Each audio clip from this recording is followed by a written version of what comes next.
thank you everybody for coming for our third lecture for this week of the Urban Education Brown Bag Series, which is co-sponsored by the Department of Urban Education and the Cornwall Center. So thank you all for coming.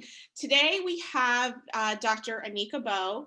Dr. Anica Bowe is Associate Professor of Educational Psychology within the Department of Teacher Development and Educational Studies at Oakland University, which is located in Rochester, Michigan. She earned a Ph.D. in Educational Psychology with a focus on quantitative methods in education at the University of Minnesota Twin Cities. As a community engaged scholar, her work focuses on school and community partnerships, cross-cultural psychology, education development within the English-speaking Caribbean. The cross-disciplinary nature of her work is evidenced by her publications in several academic journals. So please give me all a round of hand to warmly welcome Dr. Bowe. What we're going to do today is going to be a little different than we did with the other two talks. Is Dr. Bowe would actually like us to interact during the presentation. So if you have a comment or a question during it, go ahead and unmute yourself, and we just ask when you're done to just remute yourself so we don't have some background noise. All right, and with that, I will pass it over to Dr. Bowe. Thank you so much, Lynette, and thank you everyone else for coming. I was just commenting that it is a Friday afternoon, so it is quite an honor to see such a full house. And I am very excited to share a little bit of this work with you with my work inside partnerships and trust with partnerships.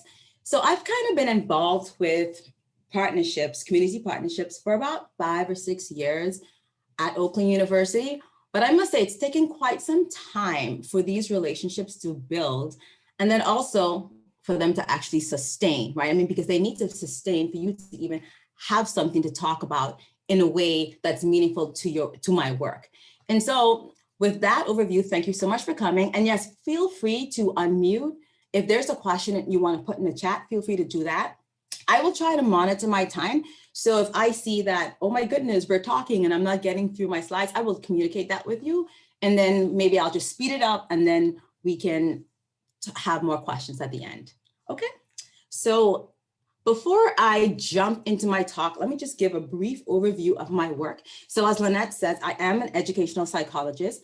And for many of us, we know that can mean anything. So for my research agenda, I usually answer questions about youth development, culturally relevant tools, and then connections between schools and communities. So one strand of my research is focused on equitable outcomes for immigrant youth. And that line sits within the fields of cross-cultural psychology. So with that strand, I use large-scale databases to look at what is the impact of generation status on youth development. So my whole goal within that line of research is to connect to terrains. So let me give you an example of what I mean by that. So take, for example, we've got Pakistani communities migrating. So they're immigrating to maybe the US, to Canada, and then to the UK. So my question is, okay, well, what about their youth? How do their youth fare in these different societies? And if we compare youth development, Pakistani youth development in these different societies, and we actually notice that one society fosters better outcomes for Pakistani youth over another, then what is it about the society that's doing that? Right, so that's one strand of my research. And so as Lynette also said, I am also a community engaged scholar. Yes, I'm a quant person and I love databases, I love numbers, I love coding and syntax and all the rest of it. But I also love my community, right? And so I would say while my first strand satisfies more my intellect, my community engaged work is what I value, it's what I love. I do believe that my scholarships should support the community that I live in. And I live in Pontiac, Michigan. And so that's where I do a lot of my community-based work. So with my community-based work, though, I do want to clarify, I do not begin with a research question, but I do begin with an agenda. And my agenda is to support the data literacies and evaluation capacity of the coalitions or the partnerships that I am involved with. So right now I am involved with 3 partnerships. 2 of them are coalitions and one is it's a partnership between my School of Education and the Pontiac School District. So the picture to the left are my babies. Those are the youth from the youth coalition that I am a part of. I'm the adult mentor in this youth coalition, and that coalition is aimed at substance abuse prevention. And the other two partnerships, again, are the Pontiac United Education Coalition and Parent University, which comes under the OU Pontiac initiative. And I will explain more about those as we go along. My third strand of research is in education reform and development inside the Caribbean. I am a native of the Bahamas, and I am also a former secondary science teacher in 2 Caribbean countries. And so for me, again, this is my love, my heart, right, where my soul is. I keep a critical eye toward evaluation practices and education systems there. And so what I do in this line of work, my goal is to support education systems at the school, district, national, even regional levels. And so what I do is partner with schools, or I might partner with ministries of education within the region. So this is a picture, for example, of a study I did 2 summers ago. This was in the Bahamas, and I had partnered with one of the district superintendents to do an island-wide study on parent engagement inside schools. And so the superintendent, we used to work together. She was like, hey, Anica, we need this. Can you come do this? I'm like, sure, right? I mean, because again, my love. And this upcoming winter, I'm on sabbatical. And so at this time, you notice a little Google, right? So at this time, I'm going to partner with, at the national level, the Ministry of Education to look at special ed during COVID, like what's happening with special ed during COVID. And so my overall goal within this line of work is to create country level and regional level databases that collect indicators on quality. So overall, my research is both local and global. It does inform the fields of cross-cultural psychology, migration studies, urban ed, health, and then monitoring and evaluation. And 2 key questions that guide my work are, so what community assets should we be recognizing? So when I find things, whether it's with databases or whether it's with, community partnerships, what are these assets that we need to highlight? And then second, how does my work support communities in ways that matter to them? So that's me in a nutshell. And if you have any questions about it afterwards, feel free to ask. So just jumping into my talk, again, I'm really excited to share a little bit of this work because it's taken a while to even build up to have something to say about trust inside partnerships. So why even look at trust? And so I posit to you that scholars should be very aware of the level of trust in their community engaged work.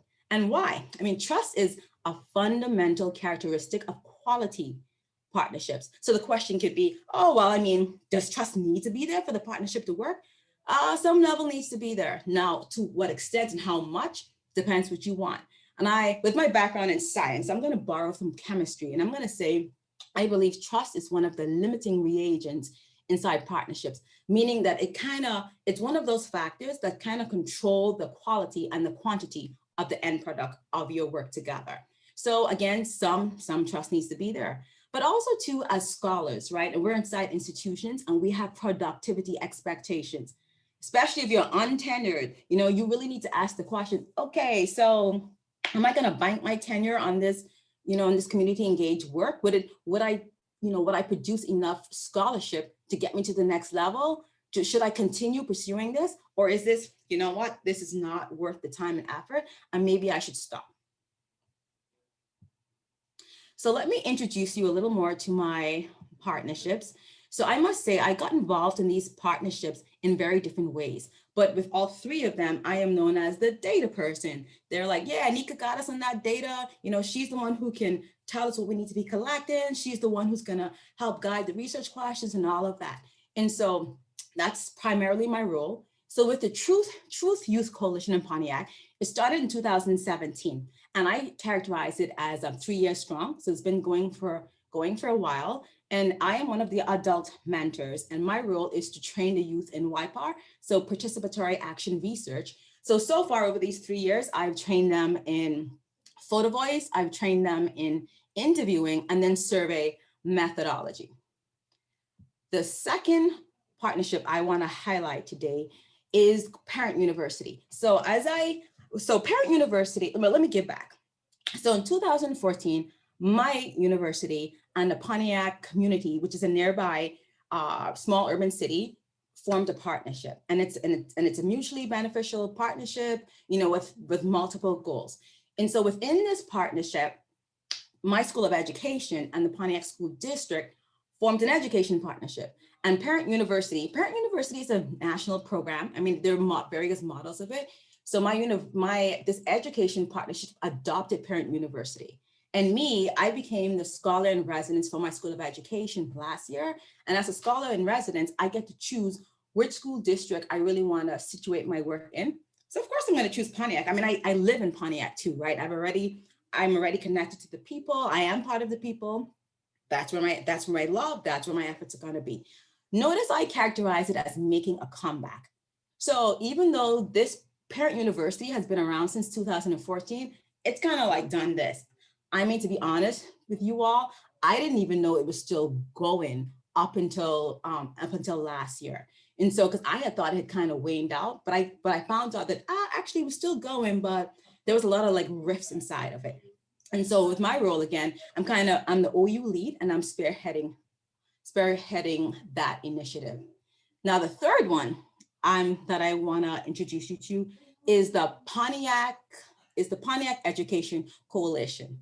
This is a very new coalition, and this started actually just this year. So this is a brand new. It started, I believe, in March, and I joined the coalition in May.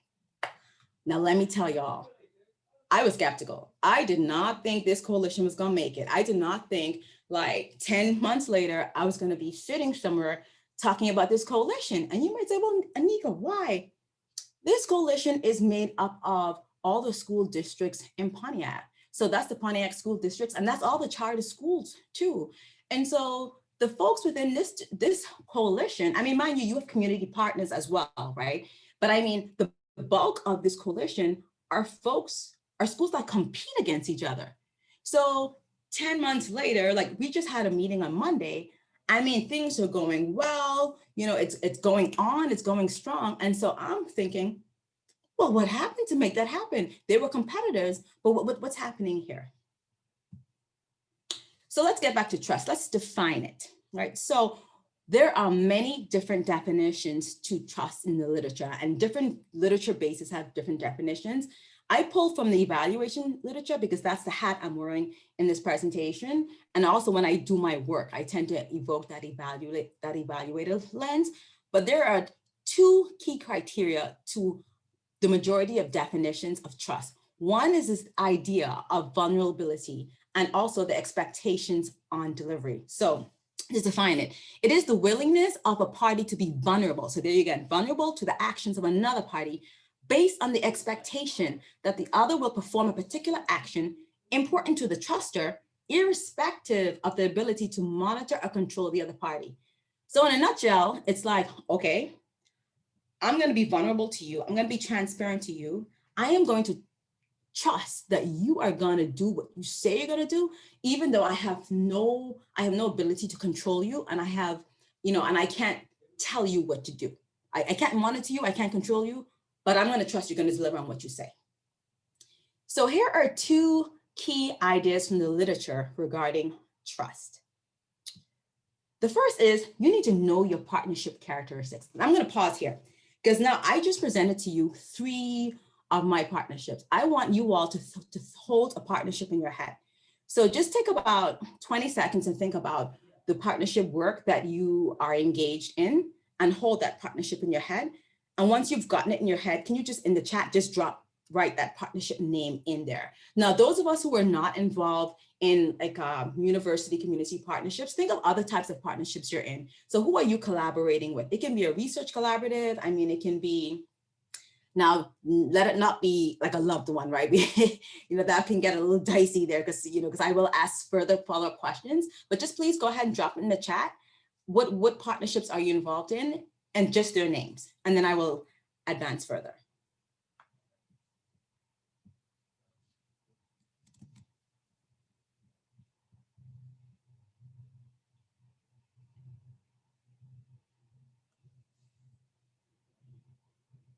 Okay, I see International Learning Community. I see Philadelphia Academies. Got a few more.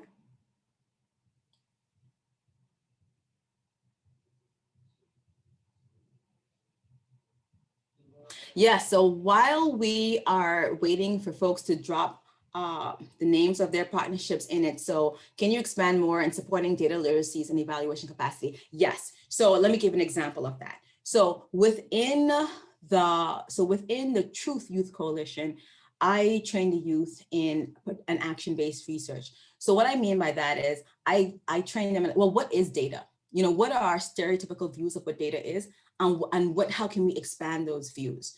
Right. And so, for example, when I trained them in photo voice, they didn't think pictures could be data, right? They were just stuck on surveys being data. They didn't think conversation could be data. They just thought that was just talking. I'm like, no, that's data.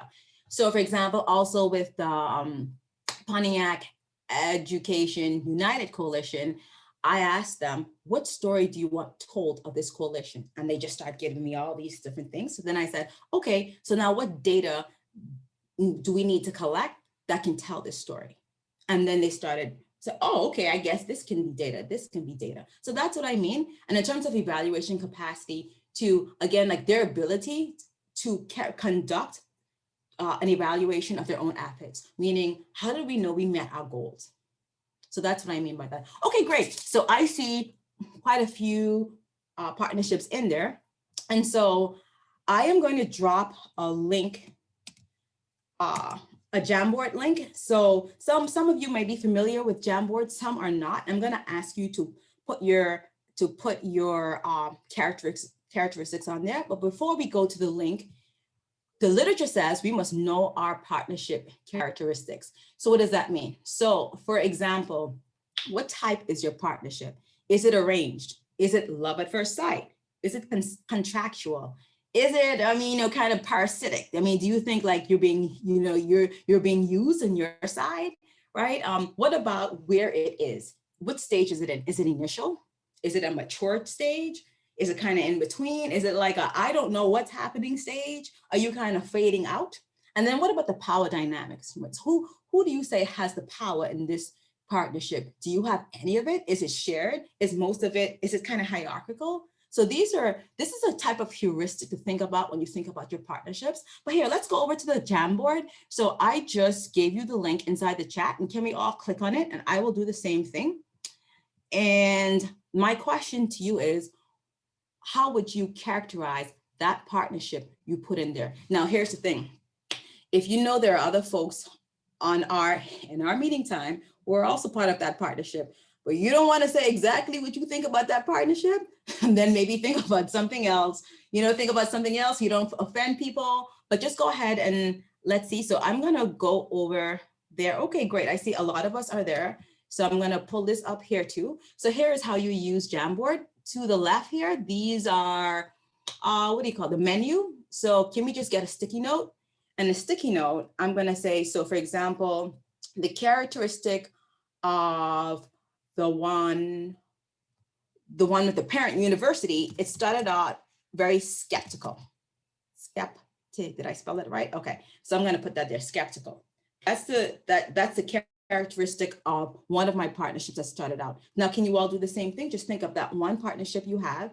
Just hold the one that you typed into the chat, grab a sticky note from the left, and then just put what type you think it is. You might want to talk about the metaphor. You might want to say whether it's fading out or it's growing. You might want to say, it's the power dynamics are unbalanced. So I'll just give all of us, I'll just pause. I'll give all of us like 45 seconds to just throw it on there.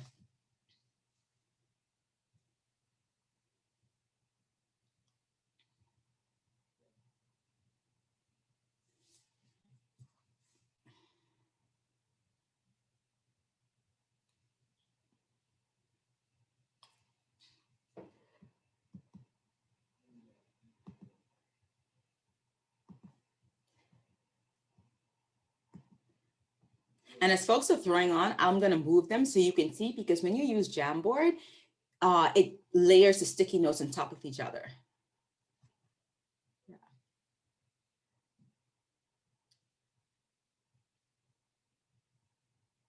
We'll wait and we'll give it another, we'll give it another 20 seconds, and then I'm going to switch back over. But feel free, even if you haven't had a chance to put it up there yet, feel free to add to this as I talk, because this is really a good exercise to do too, for us to think about, okay, well, what kind of partnership is this, right? So I see it's collaborative, we share resources, we see it's growing, it's long lasting, it's arranged, it's mature, very professional, traditional, the dynamics, power dynamics under discussion. We've got arrange again, arrange. So, it's co-design. There's a partnership that's actually been co-designed. It's voluntary, right? Okay, so feel free to keep jotting that over there. I am going to minimize this so we can just keep going. And so right there, you did a little exercise about your partnership characteristics. And so here is another heuristic to think about your partnership. Which quadrant is it in? So if you consider these two dimensions, risk and trust, that partnership that you talked about, which of those quadrants would you put it in? Is it low risk? And also to you, right? So consider from your own perspective, is this a risky thing for me? Or is it low risk or high risk for me to engage in this partnership? What about my partners? Because maybe the risk level for me may be different from the risk level of my partners, right? And then what about trust? Is it, do we feel, can we sense the trust in there? Or no, the trust is kind of low, or maybe it's taking a turn the other way. Because again, too, when you think about partnerships, the trust can be there, something can happen, and then all of a sudden you're going in a different direction, right? And so we need to attend to these things. So that's just another heuristic. There are many heuristics to think about with your partnerships, but I just wanted to provide a couple from the literature. So overall, though, we know that trust in a relationship needs constant attention to building and maintaining it. So how do you build trust? The literature is replete on how to build trust. We know how to do this. So this is not that we don't know, we know these things. Establish common goals, have a common vision, clarify expectations, discuss time commitment and resources needed. Adequate communication patterns. This is one that made me chuckle, because you got to consider, do my partners communicate via email or WhatsApp or text? From a university perspective, when do I expect a response? Do I think that I should be getting a response after just a day, after a few hours? I found with my collaborators in the Caribbean, I get a response after 1 week, and that's fantastic if I get that after 1 week, right? And so for me, I had to adjust. I'm like, oh, okay, yes, I have to adjust. What is the expectation in communication? We need to respect diversity, respect the culture of organization. Here's another thing I've noticed with us as university partners versus maybe our community partners. The university tends to value collaboration and tends to value coming to partnership from that perspective. But what if the organization that you're partnering with, or what if the coalition you're building, what if that's not the culture of it? Are you going to respect that? Or are we going to push, oh no, collaboration is the way to go, so we're going to push it this way, right? So that's something we have to negotiate as partners. No personal and institutional histories. So for example, the first town hall meeting I had with Oakland University, and it was the Pontiac community, I was sitting at a table, and we were inside a church, and lots of community members were there.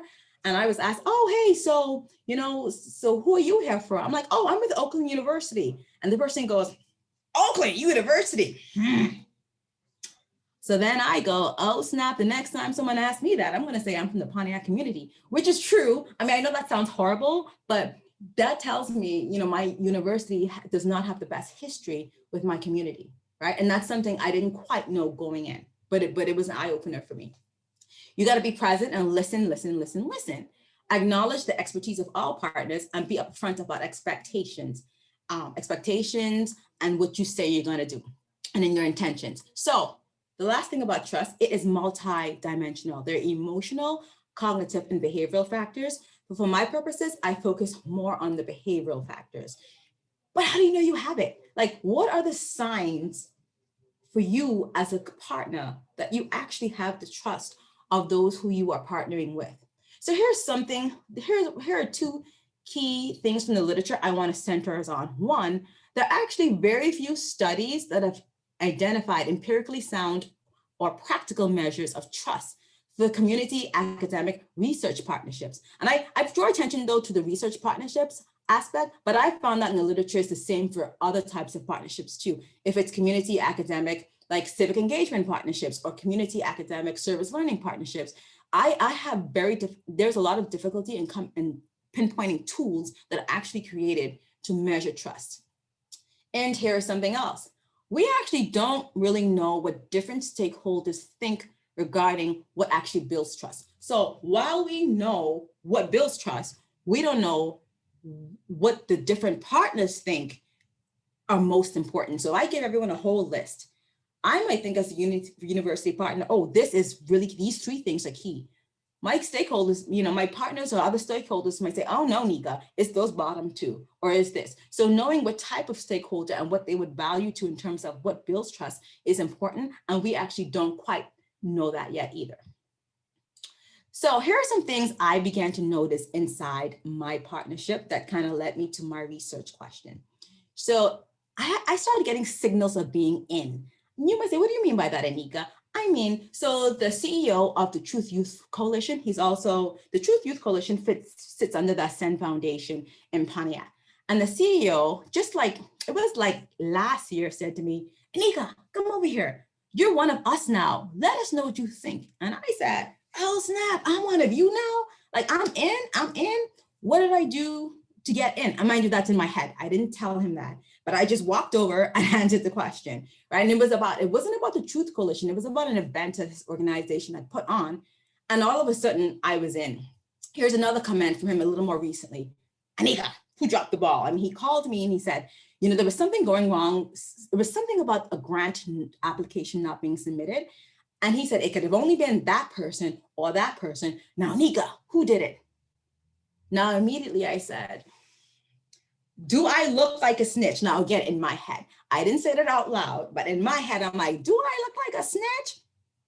Then I said, oh, it was me. It was me. I mean, he knew it couldn't have been me, but there's no way I was going to sell out, my partners. But, this was, again, a signal of trust. And then he just recently said, hey, Nika, would you consider being on my board? I was like, oh, I was taken back. So these are my signals of being in. And then the program director, girl, we need to talk. This again happened last year. 2 years ago, this would not have happened. But last year, I've been having a lot of these conversations. So here are shifts in interactions from the Pontiac United Education Coalition, the one I didn't think was going to make it. I noticed a lot of teasing and joking around, right? So this is what I noticed. I'm like, okay. I noticed that there's a couple people in sororities and they were talking about wearing their colors.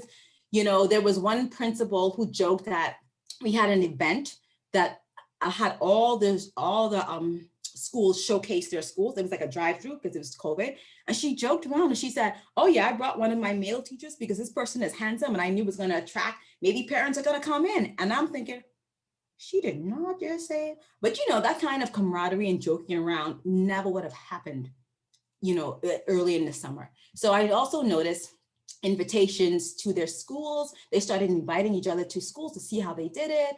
And then just last week, one of them made this comment. We thought we were competitors, but we moved from competition to collaboration. And so at this point, I'm like, okay, I need to start capturing what is it that's going on with trust. And I threw it out to them. I was like, hey, I would love to interview you all to talk about the trust inside these relationships. And so in our partnership, and they were like, you don't need to interview me. We can answer now. And they just started talking. And I'm like, who's recording?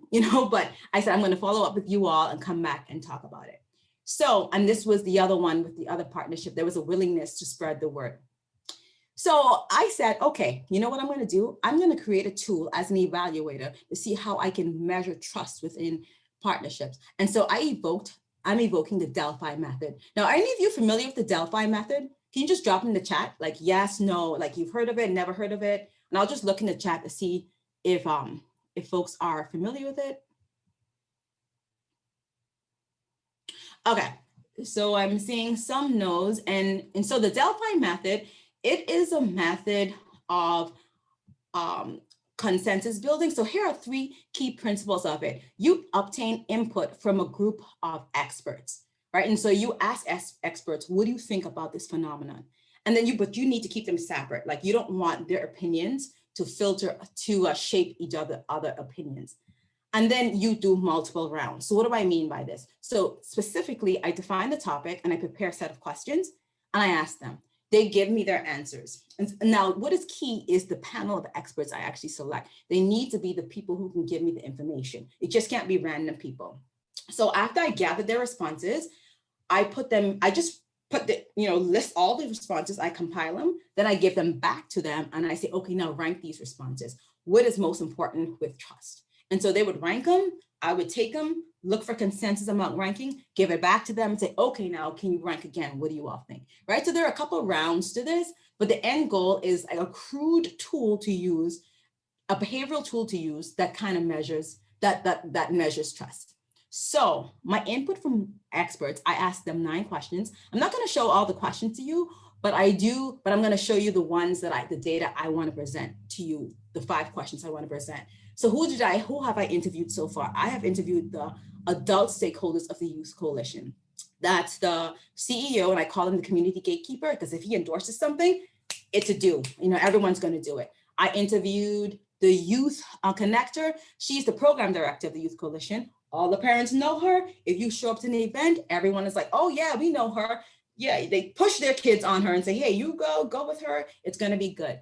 I interviewed the program director for the Alliance of Healthy Communities, because that's what the coalition fit under. And then I interviewed the program manager who works really close with the coalition. And so I asked all of them, well, where do you start with trust? Right? Where do you start with trust? And right now, as I'm talking, I want you to go back to the Jamboard and go to the slide 2. I won't show it here, maybe at the end, but go to the second Jamboard, just click second and put on there where you start with trust for you personally. And so the community partner, the gatekeeper, he said, I'm distrustful. When you're working with kids, you got to be careful who you put in front of them. The youth connector said, I was skeptical because I didn't know them. They don't know me. They don't know the community. So I'm going to be distrustful. The program director for HCHC said, oh, halfway. I worked with coalitions before. This coalition, given how it started, halfway. And then I've got the program manager. She said, oh, very trusting, very trusting. I start, but I found out eventually that maybe the community didn't trust me, but I started out very trusting. So my other question was, okay, now, so what behaviors do you look for to gauge whether your partners trust you? Notice the emphasis on behaviors. So for behaviors, the gatekeeper said, oh, body language is the softening of the disposition. It's like the handshake to the dot, to the hug, facial expressions, change in conversation tone, doing what I ask without apprehension and putting resources behind us. Again, look at the language and look at the behaviors that this person is saying. So the youth connector, she said, I asked myself, do they undermine my authority? Do they question my ideas and push them aside? Do they listen to me? Are they understanding? It's about understanding, confiding, and teamwork. And as I go through, I want you to consider for yourself, do you see any behaviors that you look for to gauge whether your partner trusts you? And I also want you to notice the pattern and what they say. Like, are they saying the same thing or are they saying different things? So the program manager, she said, very similar to the gatekeeper, body language. But she said, oh, the way you talk, are you talking with your hands to overpower, or are you using your hands to engage? Openness, candid conversations, sharing intimate details about the community. And again, she was not part of the community, but she wanted to know, would you give her the dropout, right? And then the prevention program director, partners asking questions, like, do they ask questions? Are they open with their needs? Are they willing to talk about their problems? Are they hiding issues, or are they willing to ask me for help? So again, just, stare at that for a few seconds and see if you see patterns in responses. Like, are there any responses, behaviors that are common, or are they all kind of different? Because this kind of gets back to one of the findings in the research, where in the literature, where we know what builds trust, right? But we don't quite know what different stakeholders think, about trust. Like, what is it? And so for behaviors, are they thinking different things? So here's the other question. What do you start or stop doing if you lose trust? So what behaviors do you personally, if you lost trust in your partner, what are you going to start doing and what are you going to stop doing? And again, for you yourself, as you listen to me talk, consider your own self. Like, what do you start doing and stop doing in your partnership work? the gatekeeper, he said, oh, I stopped calling. I'm not buddy with them anymore. I'm not going to fake an interaction. I'm going to put that person in a pocket. And again, notice the language. And also when you're doing the Delphi method, you code in vivo, right? It's the exact thing they say, that's what you use. You don't do any other types of coding for Delphi because you want to capture the exact thing they say. Youth connector, oh, I stopped confide less. Program manager, I put everything in writing. I'm going to CC you, I'm going to CC you, I'm going to CC. And at this point, when I was interviewing her, I started to laugh, y'all. Well, inside my head, because I saw her doing that, but I did not know it was about trust. I just thought she just was trying to include other people in the conversation. She said, more documenting. I start, during meetings, I started to have conversations about barriers. And then the program director, she said, more detailed. I start to oversee more closely. I check billings, the billing, how you're spending your money. I double check stuff. So I said, okay, so what do you start or stop doing if you were to gain trust? So this is the opposite question. Mind you, one of my interviewees, she said to me, Nika, these are all the same questions. Why you keep asking me the same question? But again, it's important to get at the different nuances of behavior. So what do you stop or start doing to gain, if you gain trust? Oh, I untighten the reins of authority. I delegate more. I confide more, brainstorm together. I share more of my ideas. The program manager, oh, I start including you in more projects. So projects that are not even part of this coalition, I invite you to my other coalitions or my other work. And again, I chuckled because I noticed that she did that to me. But again, I didn't think that had anything to do with trust. I just thought that had to do with like my expertise. And then the prevention program director, she said, less overseeing, right? I stopped doing so much supervision. I give them more autonomy. I pull back, and I give the coalition room. So let's come into the last question I want to present to you. So this was actually the last question I asked them. And I said, okay, so within the context of coalitions, how long should you try building trust before giving up? And honestly, I was very shocked at their response because again, coming back as a scholar, with expectations and deadlines and productivity, I thought their responses were going to be varied, but they all pretty much said the same thing. They said, giving up is simply not an option. Mind you, I didn't want to hear that, right? But it started making me think, okay, but scholars, university partners, we think we can give up. So how is it that all four of these people, stakeholders, are saying they can't give up? So the gatekeeper said, when you're dealing with kids, it has to be borderline, 1 foot in the grave. Giving up cannot be an option.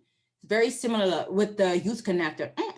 There's always somewhere around it to make it work. You have to find the right niche. Then you've got the program manager.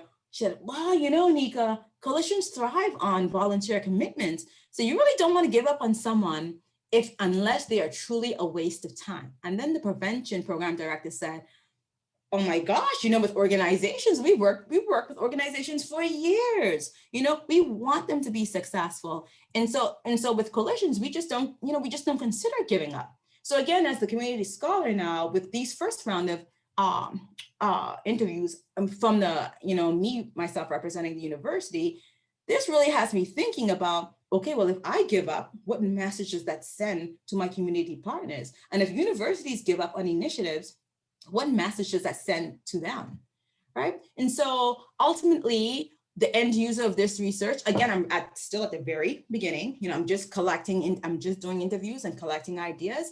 And so I do ultimately want the stakeholders within partnerships to use this tool as for diagnostics, right? So if you're in a coalition, you're in a partnership, whatever partnership that is, use the tool. Like, is trust there, right? What behaviors are you noticing? And then for evaluation research, so the push the fields of evaluation, I think this tool will be more useful for the internal evaluator. So the internal evaluator can facilitate this process.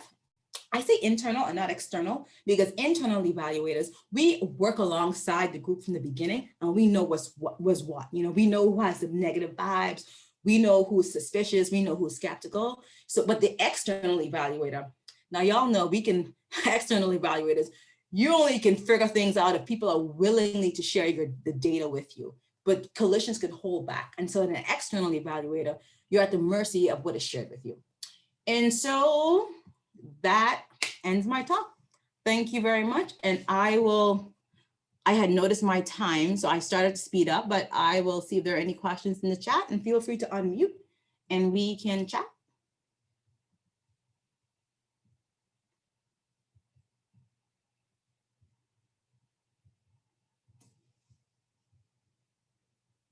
And feel free to make comments too. I mean, any comments, reactions, it doesn't have to be a question.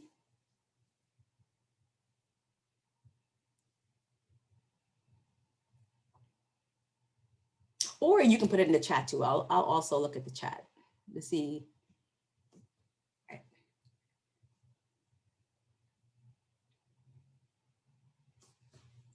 Well, I'll ask a question. So with being an internal evaluator, you know, for this evaluation in particular, did you find, because of your relationships and because of the trust that has been built around there, that that's why a more qualitative approach seemed more fitting for it versus, because I know you're a quantitative person. So is that why you chose that, or were there other reasons behind it? Why I chose the Delphi method? Mm-hmm. Yeah, so within evaluation practice, typically what you would use is called concept mapping to do something to get at people's ideas. But because I wanted to use a tool, and again, like my interest is creating tools that are culturally relevant and culturally responsive, I decided to use the Delphi method because I knew that would get me that. So that's why I chose that approach. Yeah, and also too, so the Delphi method is a nice mixture. So what it does, it uses qualitative data to form the instrument. And then once you've formed it, then you can use it as a quantitative tool. Yeah. Gotcha. Mm-hmm. Thank you. Mm-hmm.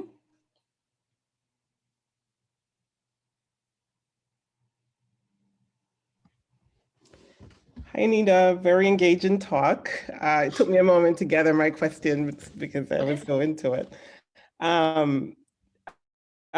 You might have mentioned this, but do you have you done any interviews along these lines with your Caribbean partners, or do you plan to? If you have not, what kind of contrasts or similarities are you expecting to find? And then my second question is, if you could talk a little bit through what your findings as diagnostic might look like. Okay, and so with the first question, I have not had conversations with my collaborators yet, and so with for example, with the Ministry of Education, but I have noticed though that I've had to, it's taken a long time to prove myself. Like I have been presenting, who I am to the Ministry of Education within the Bahamas for 10 years now. But it's only since 2017 I've gained that kind of credibility. And so absolutely, after, I get my, maybe in more than just one toe under the door, hopefully with this sabbatical, I can get a whole foot under, and just kind of like do the little slide under, then maybe I can start thinking about, okay, what kind of questions do I want to ask my Caribbean collaborators, particularly because I want to form relationships between scholars here and scholars there, and grad students, like grad students here and there, just for innovation and exchange. But if I can't gain that credibility and that trust, then that's going to stifle me. So I already know that's going to take me about another 5 years, but no, that's okay. That's okay. I'm slowly moving towards there. Now, in terms of your second question, in terms of diagnostics, so I am thinking more like an informal diagnostics, because inside partnerships, sometimes what we think we have is not what we have. And so I can easily imagine people who might be a little hesitant to be forthcoming. So if I were to ask my partners, oh, hey, is there trust here? Like in a group session, do we all trust each other? I can imagine people faking it and saying, oh, yeah. But then if you give them a tool and say, okay, what are you noticing? Well, do you notice these, or are these resonating with you? And if they see all these things that are indicators of trust or distrust, then there's a little more, there's more of a conversation to have there.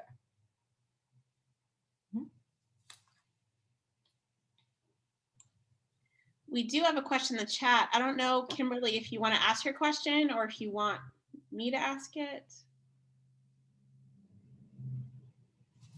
Oh, okay, I see. Let me go to the chat.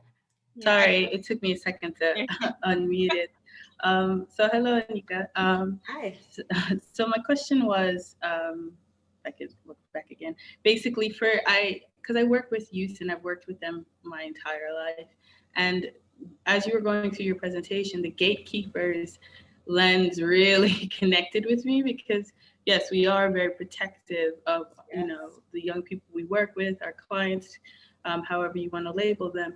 And did you come across any very specific things or tools or techniques that they used to judge the people that they were connecting with or dealing with before they allowed them to get closer to their group? That's what I'm trying to find out, so with the gatekeeper, just through casual conversation, well, actually this interview conversation as well, one of the things he said, I see who's there for the long haul. Like, are you in there just to show your face or to say you're doing something in the community, but the work you're doing is not quite that, you're just showing up? Or are you down for the count with these kids? Are you showing up when they need you to show up? And so that was something he looked for. Okay, and I had one more question, if that's okay. And in relation to kind of carrying over from what Vandine said is your work within the Caribbean, because I wondered if you've ever worked with or tried to reach out to nonprofit organizations or groups within the Caribbean who deal with young people or in education or community collaboratives, because I have found them to be very open and transparent. I visited one in Jamaica, for example, when I was on vacation, and they're just extremely open, and I still keep in contact with them. And so, I know the kind of bureaucracy you're kind of talking about, connecting within the Caribbean. So I was just wondering if that's something, you would entertain. Definitely entertain. Like, I have not done that yet.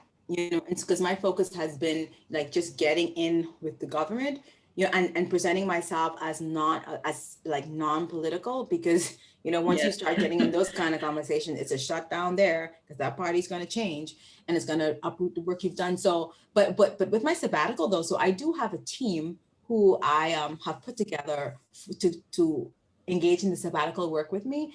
And so one of them is the principal of our one of the special education schools in the Bahamas. And she said, she's connected to the nonprofits who do this service and this service. And so she wants to include them in these interviews. And of course, naturally, I'm like, absolutely, yes. As many, whoever is part of the special ed community, we're going to go for it. So this actually in upcoming winter will be my first time doing that. Awesome. And then Prita, I saw your comment about, the focus on trust. Yeah, you know what? And I focus on it because it is something we assume, and it's something we all know needs to be there, but we don't talk about it, and it's almost elusive. I mean, we feel it, but why is it that we can't harness it in the way that we want? Right? And so like, I'm thinking, if we are more privy to certain behaviors or certain things that our partners do that give us signals of that, this is about to fade out, or we're about to press on, then maybe we can be more preemptive when we see disaster approaching, or we can capitalize on the trust that's there and just keep going strong. So for example, like one of the partnerships that started but completely shut down, actually the youth coalition didn't start off as a youth coalition. It started off as an adult coalition, but we just couldn't get the adults to work together. And so we had to completely shut that down and then open it up to the youth. And one of the resistance that we had with the adult coalition was that all the partners involved with the coalition, they were not, one of the things that we were not from Pontiac. You can hear my accent. And then one of the stakeholders who was the manager, she's the program manager, she's from Detroit, not Pontiac. And as soon as, we're in a room of like 12 people, and as soon as that was recognized, it was like, oh, you're coming here trying to tell Pontiac what to do? You need to sit back and listen, which is correct. Right? We do need to sit back and listen, but it didn't seem though there was going to be room for listening and then engaging. And so folks just disperse. Like we didn't even have to shut it down. It imploded on itself, right? And so, and I didn't see that coming. I was like, oh, okay. And so just learning from those types of experiences too, because had I recognized on certain indicators, you know, then maybe we could have taken a different strategy.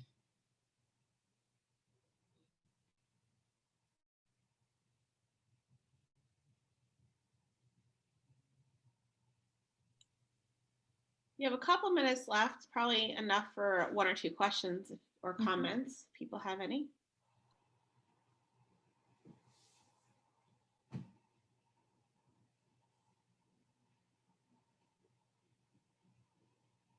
Well, I have a question while we are waiting. So for those of us who are involved with partnership work or community engaged work, what strategies have you all used to build trust in these partnerships?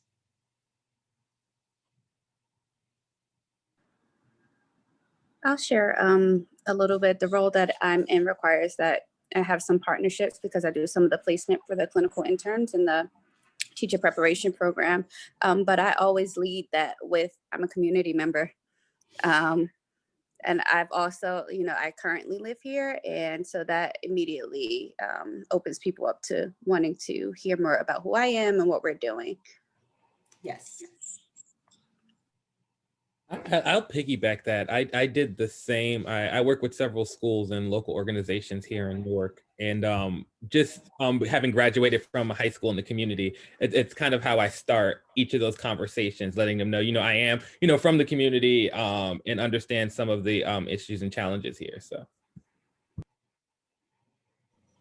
I would just add that a lot of the places that I've worked, I've been an outsider. So, you know, I didn't grow up in Newark. That's most of my time, or New York or abroad. But what I did find beneficial was to be quiet, kind of what you alluded to earlier, and just let the people that I'm working with or the audience tell me their story and show themselves to me, and be there. And so once that early relationship is formed, they found that, okay, she's different, but I like her, I trust her, and I'm comfortable around her. So. Yes. And Kimberly, what you just said was almost the exact conversation we had with the Pontiac United Education Coalition, because one of the principals says, oh, yeah, we're joking around now because this is the safe space. We can all now show up and be our authentic selves. We know that now. We didn't know that a few months ago, but we know that now. Yeah. Awesome. Mm-hmm. This is Robin. I would add to Kimberly's excellent point that it also helps to sort of be in spaces and watch the dynamics, see sort of where the power centers are. In partnerships I've had with schools, being able to watch parent interaction with children, parent interaction with teachers and principals also, I think is very informative to kind of get an understanding of sort of where power lies and how it's exercised in those particular spaces before coming in to establish a partnership. Yep. You know, there was an article I just recently came across, and the question was, are universities even ready to do this kind of work? And when I read it, I'm like, what are they talking about? And it's like, because of our expectations of time and how much we should invest in something, you know, are we really committed to this work? Especially the work is centered on social justice. Like, are we, you know, that type of work takes a lot of time, you know, and investment and commitment and heart. So we as university partners, are we really about that work? You know, and if we are, then how should we strategize our time? Or I shouldn't say time, I should say, how should we strategize our plan that allows us to sustain in this work, yet at the same time meet the expectations of our institutions? Mm-hmm. Yeah, I think your point about time is an excellent one. You know, having worked with partners across the country in a central effort but having to show up in Knoxville on one day and then turn around and show up in New York City another day, notions of time vary dramatically just across this country. The pacing of the interaction, how quickly you can build a relationship, how deep that relationship is, right? You might feel like you're in a trust relationship with folks down south and know they're just kind of waiting you out and watching you, right? So that's a really, really interesting thing. And I've literally found, having lived here in New York for 30 years, that when I go down south, I have to slow myself down so that I can pace in the way that community is pacing. The other thing I think is fascinating is, even with some cities that are in the north, like Newark, Chicago, Detroit, they may be northern cities, but the folks who are there are likely to be from the south. Yes. Right. So your pacing is different. So that sort of notion of time, what you said about getting a response back in a week from your partners on the island and that being a good thing, absolutely, absolutely understand that. Thank you. Yeah. And then also, you know, this notion too of one of you commented on, you know, letting like embracing the community perspective and their expertise. This notion too that we as scholars have of best practices, right? And so, and that getting pushed back too. I mean, because we are so tied to it. Oh, this is best practices. This is best practices. What are you all talking about? Look at the effect size, you know, but then that it may not be best practices in the community you're partnered with, or at least is not perceived as best practices. Then what are you going to do? Right. And so even for myself, you know, it's taken a while to learn, Anica, zip it. If they're saying it's not best practices, it's not best practices for them. So learn what is for them and then build from there. Humbling, y'all, very humbling. I think that's a very important point that you're making. And for me, it's part of a broader issue having to do with being in a position to listen to the partner, to hear what their issues are and how they are approaching the issues traditionally, so that you can see in what ways can the expertise that you bring can become synergistic with where they're going. Yes. So listening is very important. Key. Yeah.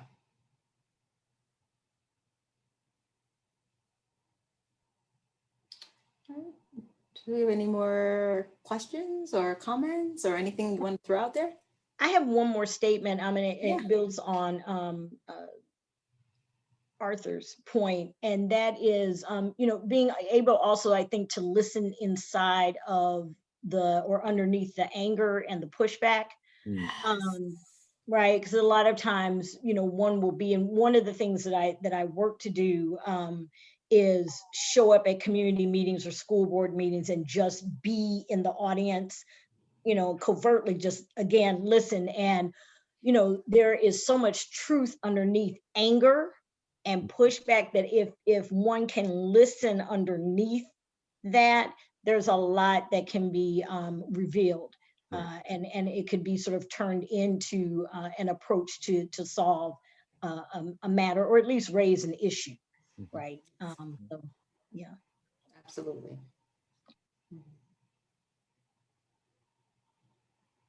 With that, I want to thank you for your knowledge and your time and sharing it with us today. And I want to thank everybody else for coming out and supporting this Urban Education Brown Bag series. With that, you will see in the chat that Michael has posted that there are some more upcoming events that are also co-sponsored with the Cornwall Center, the Department of Urban Education, and I think it's the Department of African Studies is also partnering with this series. And on December 10th, there is a presentation under that. So we welcome you all to register and to come out for that. And with that, thank you, Dr. Bowe, for your time. Yes, thank you for an interactive session. Yes, and thank you so much for coming and showing support for my work. I mean, I'm happy to chat a little longer if there's time, you know, but thank you so much. And thank you for being an engaging audience. Have a good holiday. Thank All you. right, bye. Bye, everybody. Bye-bye. Bye, thanks. Bye.